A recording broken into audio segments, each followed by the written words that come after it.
ஓம் அகத்தீசாய நம. ஓம் அகத்தீசாய நம. ஓம் அகத்தீசாய நம. அன்புள்ள பெரியோர்களே, தாய்மார்களே, வணக்கம். அப்போ தலைவனை கேட்குறான், எனக்கு நல்ல வீடு வேண்டும், நோய் இல்லாத மனைவிக்கு நோய் இல்லாமல் இருக்கணும், பிள்ளைகள் நல்லபடி இருக்கணும், மன அமைதி கெடுக்கக்கூடிய எதுவும் எனக்கு நடக்கக்கூடாது, நான் கடை வாங்கினா திருப்பி கொடுக்க மனசு வரணும், பொய் சொல்லாது இருக்க வேண்டும், அப்படி கேட்கணும். இப்படியெல்லாம் ஒவ்வொன்று ஆசானை கேட்டு வந்தாலன்றி ஒருவனுக்கு ஜென்மத்தை கடைத்திட்ட முடியாது. அப்போ நல்லவனை வாழுவதற்கு யார் துணை வேணும்? நல்லவன் ஆசி இல்லாமல் நல்லவனை வாழவே முடியாது.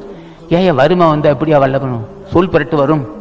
பொல்லாத வறுமை வந்தால் வாங்கின கண்ணை இந்த ஒரு வாரம் தரம்பான், கொடுக்க முடியாது.